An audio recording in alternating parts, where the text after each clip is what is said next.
하나님께서 오늘 예배 가운데 나오신 여러분을 사랑하시고 축복하심을 믿습니까? 믿으십니까? 한번 그럼 웃어보시죠. 그 사랑 안에 있는 것 우리에게 참 큰 기쁨입니다. 그렇기 때문에 우리가 웃을 수 있는 것 같습니다. 많은 분들이 아시겠지만 저는 육아 대디입니다. 산지가 저와 함께하는 시간이 아내와 산지가 함께하는 시간보다 더 길다는 이야기죠. 핑계일 수도 있지만 그래서 예배를 많이 드릴 수 없었습니다.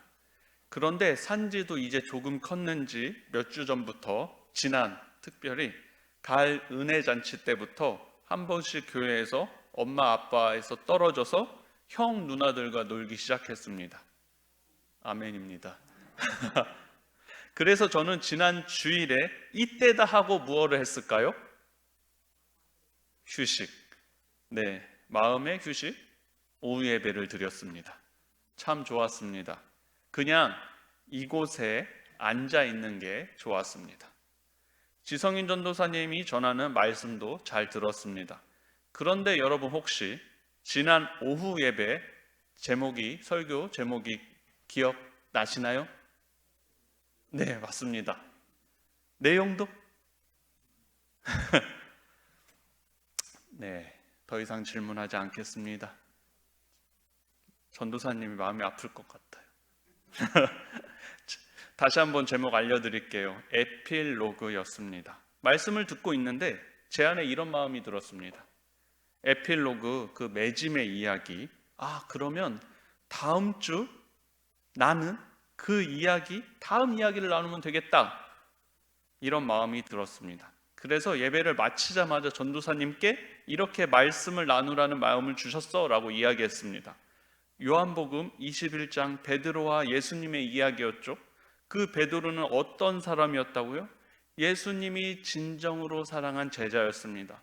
예수님의 사도였고요. 가톨릭에서는 제1대 교황이라고 이야기합니다. 그러면 예수님을 진정으로 만난 베드로, 더 나아가 사도들은 어떻게 지냈을까요? 하나님 나라는 어떻게 확장되었을까요?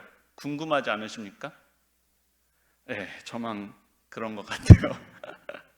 그러면서 오늘 제 설교는 사도행전 1장 1절을 펴놓으시고 성경을 쭉 보시면서 들으시면 좋을 것 같습니다.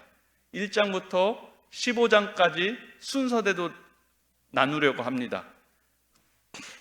혹시 필기가 필요할까 싶어서 이렇게 나눠드린 거예요.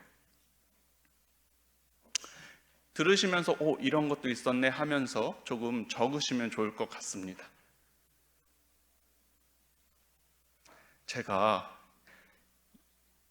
예전에 무엇 한지 아십니까? 신대원 다니면서 상상도 못 하실 건데 저 대치동에서 과외했어요. 수학과에 했었어요. 진짜요. 그 학생들이 올해 수능 봤어요. 네, 1장입니다. 한번 믿어보십시오. 1장입니다. 예수님이 부활하시고 40일에 걸쳐 여러 다른 상황에서 사도들에게 살아계신 모습으로 나타납니다. 우리 다 알고 있죠. 그리고 예수님은 하나님 나라에 관한 일들을 말씀해 주셨어요. 그리고 이제 너희들은 성령으로 세례를 받을 거야 라고 이야기하셨습니다. 예수님이 하늘로 올라가셨고 올라가려고 하는데 한 사도가 예수님을 붙잡고 못 올라가게 하는 것 같아요. 주님, 이스라엘 나라를 회복할 때가 지금입니까? 라고 물었습니다. 여기서 나라가 회복된다는 의미는 우리에게 고통이 더 이상 없고 기쁨만 가득하다라는 의미입니다. 그런데 예수님은 뜬금없는 이야기를 하십니다. 오직 성령이 너희에게 임하시면 너희가 권능을 받고 예루살렘과 온 유대와 사마리아 땅끝까지 이르러 내 증인이 되리라 하신 이것이 예수님의 마지막 말씀이었어요. 그리고 구름 속으로 사라지셨습니다. 사도들은 요즘 아이들이 하는 표현으로 헐 이러면서 빈 하늘만 바라보고 있었습니다. 우리 예수님 너무나 재밌으시죠? 제자들의 헐 이러면서 하늘만 바라보고 있는데 예수님은 흰 옷 입은 두 사람을 통해서 너희 갈릴리 사람들아 왜 여기 서서 빈 하늘만 쳐다보고 있느냐, 너희 가운데서 하늘로 들려 올라가신 이 예수는 떠나신 그대로 틀림없이 영광 중에 오실 것이다 라고 말했습니다. 가만히 있지 말라는 거예요. 아무것도 없는 하늘 그만 바라보고 얼른 내가 가르쳐준 복음을 전하라는 것이었습니다. 사도들은 올리브산을 떠나서 1km도 채 되지 않는 예루살렘의 모임 장소로 사용하였던 다락방으로 갔습니다. 그곳에는 베드로, 요한, 야고보, 안드레, 빌립, 도마, 바돌로메, 마테, 알페오의 아들 야고보, 열심당원 시몬, 야고보의 아들 유다, 그리고 예수의 어머니 마리아, 예수의 동생들도 있었습니다. 이들은 예수님이 명령하신 이 길을 끝까지 가기로 뜻을 모으고 온전히 하나가 되어서 기도했습니다. 2장입니다. 오순절이 되었습니다. 그들이 다 함께 한 곳에 있었습니다. 그런데 난데없이 맹렬한 기세에 강한 바람 같은 소리가 났습니다. 그 소리가 어디서 났는지 아무도 몰랐습니다. 그 소리가 온 건물에 가득 채웠습니다. 그러더니 성령께서 들불처럼 무리 사이로 퍼졌고 그들은 성령께서 시키는 대로 여러 다른 언어로 말하기 시작했습니다. 마침 그때 예루살렘에는 많은 유대인들이 머물고 있었는데 그들은 각자의 모국어로 들려오는 소리를 듣고 깜짝 놀랐습니다. 아니, 이들이 다 갈릴리 사람들인데 어떻게 우리말을 하지? 그런데 그곳에서 이들을 싸구려 술에 취했다라고 놀리는 사람도 있었습니다. 바로 그때 베드로가 일어나 긴박한 어조로 말합니다. 우리는 술에 취한 것이 아닙니다. 아니, 지금 겨우 오전 9시인데 우리가 취할 시간입니까? 라고 되물었어요. 이것이 예언자 요엘이 알려준 것입니다 라고 이야기했습니다. 마지막 날에 내가 나의 영으로 모든 백성에 부어주리니 자녀들은 예언할 것이요 청년들은 환상을 보고 아비들은 꿈을 꿀 것이요 누구든지나 하나님에게 구해달라고 부르짖는 자는 구원을 얻을 것이다. 그리고 나서 베드로는 그들에게 예수님 부활 이야기를 하고 간절히 성령을 받을 것을 권면합니다. 그날 약 3,000명이 그 말을 믿어 세례를 받고 등록했습니다. 3장입니다. 하루는 오후 3시에 베드로와 요한이 기도하러 성전에 들어가고 있었습니다. 마침 그때 사람들이 나면서부터 걷지 못하는 사람들을 메고 왔습니다. 그는 날마다 미문, 즉 아름다운 문이라는 성전 문 앞에 앉아서 구걸하던 사람들이었습니다. 그가 베드로와 요한에게 구걸하자 베드로가 나는 동전 한 푼 가진 것이 없지만 내가 있는 것을 당신에게 주겠소. 나사렛 예수 그리스도의 이름으로 걸으시오. 베드로가 그 사람의 오른손으로 잡아 일으키자 즉시 그의 발과 발목에 힘이 생겼습니다. 그리고 펄쩍펄쩍 뛰며 기뻐했습니다. 그러자 모든 사람들이 그 모습을 보려고 그들이 있는 솔로몬 회당으로 달려왔습니다. 그래서 베드로는 사람들에게 예수를 죽일 때 여러분은 자신이 무슨 일을 하는지 몰랐습니다. 이제 하나님께로 돌아서십시오 라는 설교를 했습니다. 4장입니다. 그런데 설교하는 동안 성정 경비대장과 사두개인들이 나와서 이를 붕괴하고 그들을 체포해서 가뒀습니다. 다음날 예루살렘 회의가 소집되어서 베드로와 요한에게 누가 너희에게 이런 일을 맡기더냐 라고 따져 물었습니다. 그런데 베드로가 충만해서 병자 고친 일이 잘못되었나요? 그리고 너희 석공들이 버린 돌이 모퉁이 돌이 되었다라는 말은 바로 예수님이시다라고 당당하게 이야기했습니다. 그러자 그들을 가둔 종교 지도자들은 알았어, 너희들 말이 틀린 게 없어. 그런데 제발 예수의 이름을 말하거나 가르치지 마라고 경고하며 그들을 풀어주었습니다. 마가의 다락방 사건 이후로 사도들과 많은 신도들은 공동소유, 공동생활을 하였습니다. 밭이나 집을 팔아서 그 돈을 헌금했습니다. 그래서 그들 가운데 궁핍한 사람이 단 한 명도 없었습니다. 그러나 5장입니다. 그러나 아나니아라는 사람이 자기 아내 삽비라와 공모하여 땅을 판 돈 일부를 몰래 자기 몫으로 챙겨두고는 나머지 사도들에게 가져와 헌금했습니다. 그것을 안 베드로는 아나니아야, 내가 어찌하여 사단에게 넘어가 성령께 거짓말하고 땅값의 일부를 몰래 떼어두느냐? 너는 사람에게 거짓말한 것이 아니라 하나님에게 거짓말한 것이다. 아나니아는 그 말을 듣고 쓰러져 죽었습니다. 그리고 그의 아내 역시 죽었습니다. 이쯤 이 일을 들은 온 교회 물론 많은 사람들 안에 하나님께 대한 깊은 경외심이 이때 생긴 겁니다. 하나님을 함부로 대해서는 안 된다는 것을 알게 된 것입니다. 6장입니다. 사도들이 병자들과 귀신 들린 사람들을 고치고 또한 박해를 당하자 제자들의 수가 급격하게 늘어났습니다. 그런데 예수님의 이름으로 모인 이 공동체에도 유치하게 밥을 가지고 섭섭하게 생각하는 사람들도 생겼습니다. 그래서 사도들은 우리가 말씀을 전하고 밥을 제대로 배식할 수 있는 사람들을 뽑자고 했습니다. 그래서 믿음과 성령이 충만한 사람 스데반, 빌립, 브로고노, 니가도르, 디몬, 바메마, 안디옥 출신 개종자 니골라 이렇게 7명을 뽑았습니다. 물론 이들이 배식만 한 것이 아닙니다. 스데반은 하나님의 은혜와 능력이 차고 넘쳐서 백성들 가운데 놀라운 일들을 행하였습니다. 그래서 회당에서 온 몇몇 사람들을 매수해서 스데반을 모세와 하나님을 저주하는 것을 보았다 거짓말하게 하였고 스데반은 체포되었습니다.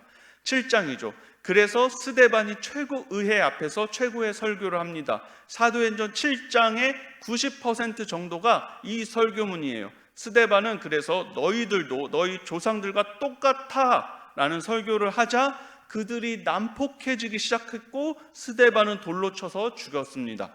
그 자리에 바로 누가 있었을까요? 사울이 있었던 거예요. 8장이죠. 점점 예루살렘 교회가 박해가 심해지자 사도들 이외에는 흩어졌습니다. 몹시 사나워진 사울은 교회를 초토화시켰습니다. 어쩔 수 없이 예루살렘 교회를 떠난 7 집사 중 한 명인 빌립은 사마리아로 가서 전도했습니다. 그 마을의 유명한 마술사였던 시몬은 성령님이 아닌 빌립에게 매료되어 빌립을 졸졸 따라다녔습니다. 사마리아의 복음이 전해졌던 소식을 들은 베드로와 요한은 그곳으로 가서 그들을 안수하고 사마리아 사람들은 성령을 받았습니다. 그런데 그 시몬은 안수만으로 성경 받는 것을 보고 흥분해서 베드로와 요한에게 그 기술 얼마면 살 수 있습니까? 라고 흥정을 합니다. 그래서 마술사 시몬은 베드로에게 엄청 혼이 났습니다. 그리고 빌립은 하나님의 천사의 말을 듣고 예루살렘에서 가사로 내려가는 광야로 가서 에티오피아 내시에게 이사야서 말씀을 해석해주고 그 말씀을 통해 복음을 전하고 내시에게 세례를 전해 주었습니다. 내시가 물 위로 올라오자 빌립은 없었습니다. 빌립은 주님의 영에 의해서 아소도로 이동하였습니다. 9장입니다. 그동안 사울은 주님의 제자들을 죽이려고 바짝 추적하고 있었습니다. 그는 대제사장에게 가서 다메섹의 여러 회당에 가져갈 체포영장을 받았습니다. 그가 다메섹 외곽에 이르렀을 때 갑자기 눈부시게 환한 빛 때문에 앞이 보이지 않았습니다. 그가 바닥에 쓰러졌는데 한 음성이 들렸습니다. 사울아, 사울아, 왜 나를 해치려고 하느냐? 주님, 누구십니까? 나는 내가 핍박하는 예수다. 너는 일어나 성 안으로 들어가라. 내가 무엇을 해야 할지 말해줄 사람이 거기 있다. 눈이 먼 사울은 일행들을 의지해 다메섹으로 들어갔습니다. 그곳에는 아나니아라는 주님의 제자가 있었습니다. 주님이 아나니아를 불렀습니다. 아나니아, 일어나서 고증길로 가거라. 유다의 집에서 다소 출신 사람 사울을 찾아라. 그가 거기서 기도하고 있다. 그가 방금 아나니아라는 사람이 집에 들어와서 자기에게 안수하여 다시 보게 하는 그 꿈을 꾸었다.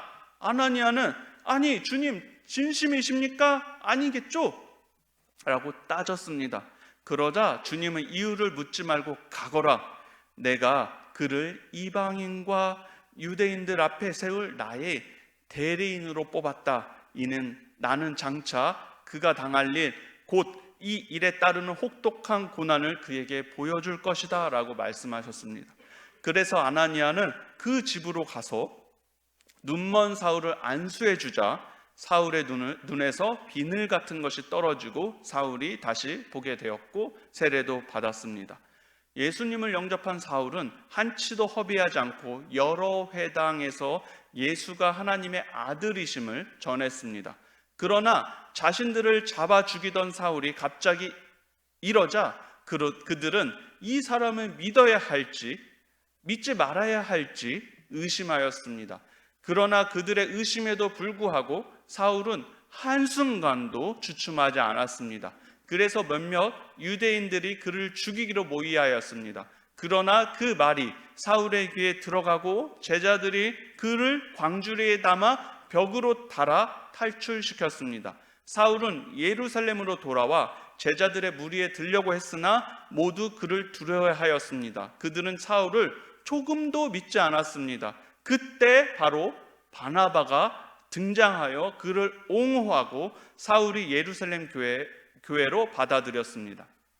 그러나 자꾸 그리스 말을 하는 유대인과 사울이 부딪히고 그들이 사울을 죽이려고 음모를 꾸미자 사울의 동료들이 그를 성 밖으로 빼돌려 가이사라로 데리고 가서 그를 배에 태우고 다소로 보냈습니다. 후에 사태가 진정되자 베드로는 모든 교회를 방문하는 사명을 가지고 길을 떠났습니다. 여행 중에 루따에서 애니아라는 몸이 마비된 사람을 고쳐주고 요빠의 다비다, 도르가라는 여제자가 병이 들어 죽었다라는 소식을 듣게 되자 그곳으로 가 그녀를 살려주었습니다. 벌써 10장이에요. 재밌으십니까? 열심히 적으셔서 저도 놀랐습니다.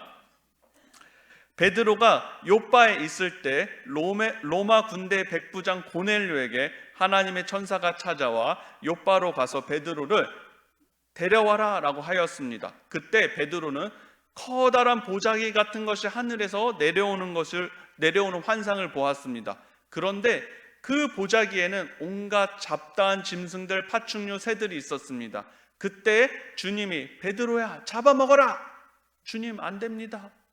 하나님께서 괜찮다고 하시면 괜찮을 거다. 이런 일들이 3번 있었고 보자기가 다시 하늘로 들려 올라갔습니다.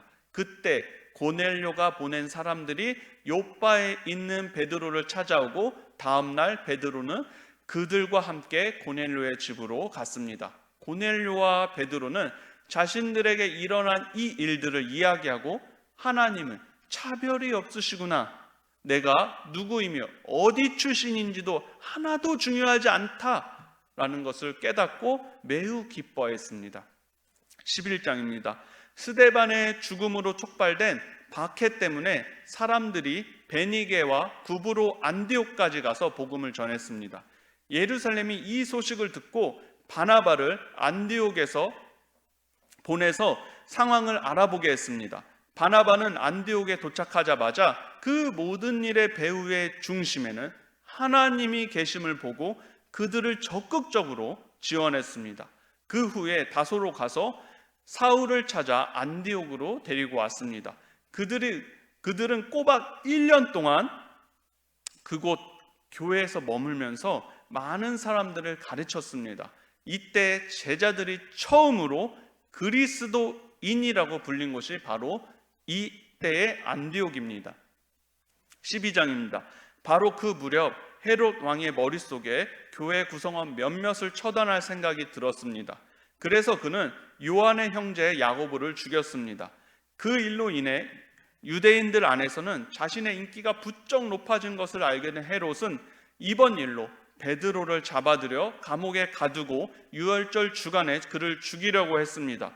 그러나 사형 전날 밤 베드로 곁에 주님의 천사가 나타나서 그를 구해 주셨습니다. 그런데 자기가 감옥에서 나가면서도 주님 스스로 꿈을 꾸고 있다고 생각했습니다. 완전히 바깥으로 나가고 나서야 주님이 자신이 진짜로 구해 주셨구나 깨달았습니다. 놀랍지 않습니까? 내가 꿈꾸고 있다는 일어날 수 없는 일들이 일어난 거예요. 당하면 이 일을 경험하면서도 모르는 것이에요. 우리 안에 이런 일들이 가득했으면 좋겠습니다. 이런 사실을 깨닫고 요한 마가의 어머니 마리아 집으로 갔습니다. 그런데 그를 위해 기도하고 있던 사람들도 베드로가 살아온 것을 믿지 않고, 본인도 믿지 않고, 그를 위해 기도하는 사람도 믿지 않고, 여기서 우리 중요한 게 있죠. 하나님의 일은 그럼에도 불구하고 일어난다는 거예요.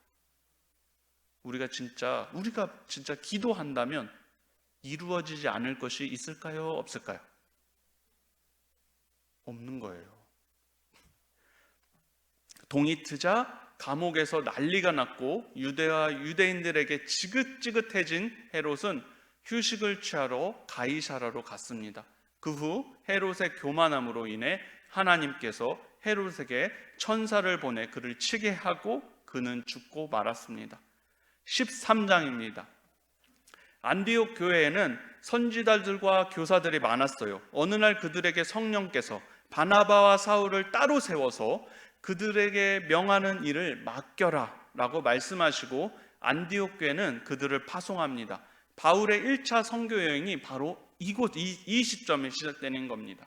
바나바와 사울 그리고 조수 요한은 실루기아로 내려가 구브로로 가는 배에 올랐습니다. 살라미에 닿자마자 그들은 가장 먼저 유대인의 여러 회당에서 하나님 말씀을 전했습니다. 섬 전역을 다니다가 바보에서 유대인 바예수라는 마술사를 만났습니다. 그는 바나바와 사울에게 직접 하나님의 말씀을 듣고 싶었던 총독주의를 흐트러서 믿지 못하게 하였습니다. 이때 성경은 처음으로 사울을 바울로 부르기 시작합니다. 바울은 바예수의 눈을 보이지 않게 하였습니다. 총독은 이 일로 인해 주님을 믿게 되었습니다. 그들은 바보에서 출항하여 밤빌리아 버가로 가게 됩니다. 그런데 조수 요한은 중도 포기하고 예루살렘으로 돌아가게 됩니다. 이 일로 인해 사도행전 15장에서 바울과 바나바가 갈라지게 되는 거예요. 그들은 버가에서 더 나아가 바시디아 안디옥에 도착했고 안식일 회당에 들어가서 율법서와 예언자 글을 낭독합니다. 사도행전 13장 15절 드디어 바나바보다 바울의 이름이 먼저 등장하기 시작합니다. 회당장들이 바울과 바나바에게 혹시 격려의 말이나 전하고 싶은 말이 있습니까? 라고 묻자 바울은 그들에게 예수 그리스도의 복음을 이야기하고 이고디온으로 떠납니다. 거의 다 됐어요. 14장입니다. 이고디온에서 복음을 전하던 중 유대인들이 자신들을 죽이려는 것을 알고 도망쳐서 루가오니아의 두 성 누스드라와 데베 그 근방에서 복음을 전하게 됩니다. 누스드라에서는 걷지 못하는 사람이 있어서 바울이 그를 즉시 고쳐주었습니다. 그런데 사람들은 바울이 한 일을 보고 흥분해서 바나바를 제우스라 부르고 바울을 헤르메스라고 불렀습니다. 그리고 인근 제우스 신당의 제사장들이 행렬과 제사를 준비했습니다.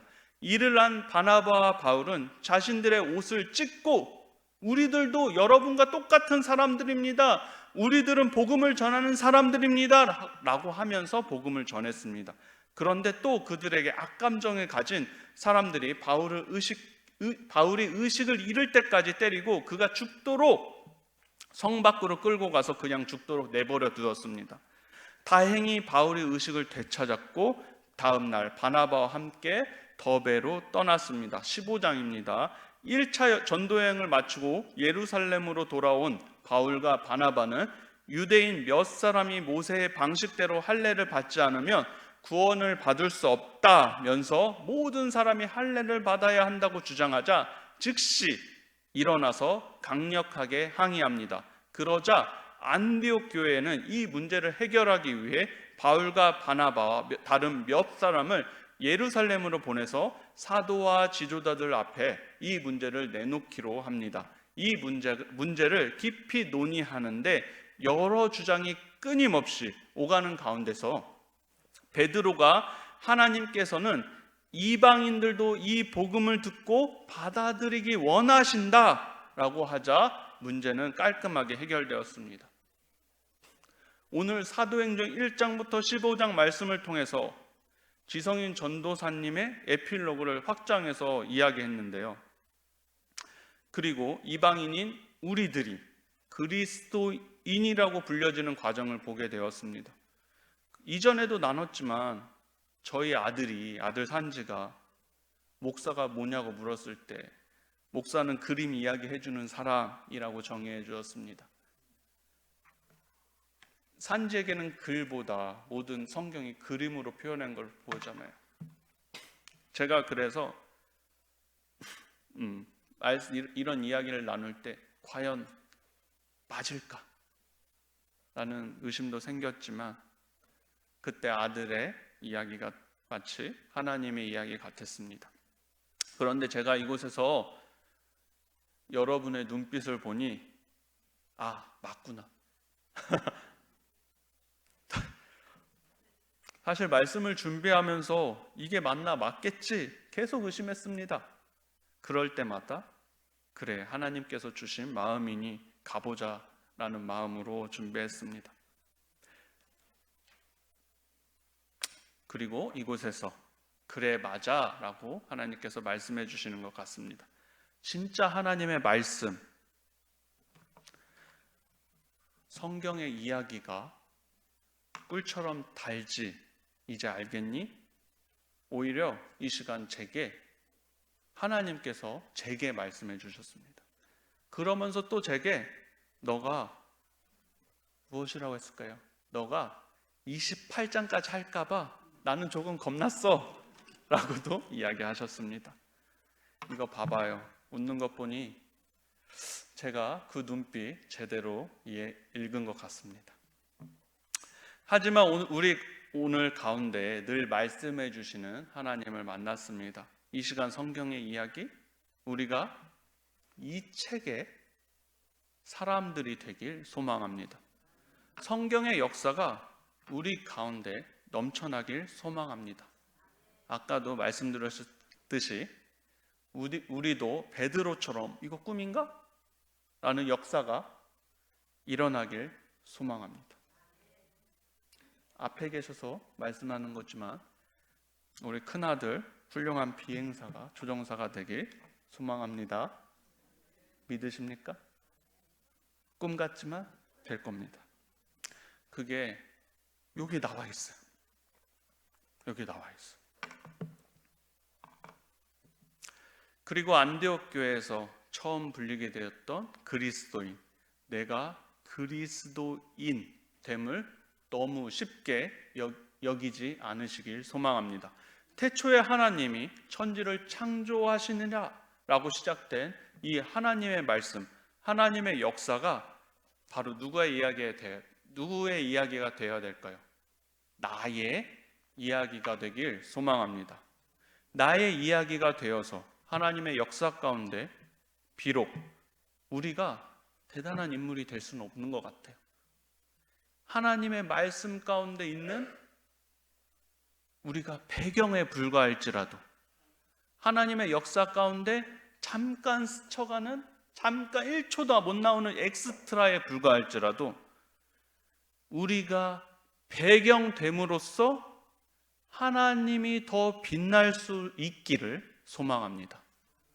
우리가 배경이 돼야지만 하나님은 더욱더 빛날 수 있습니다.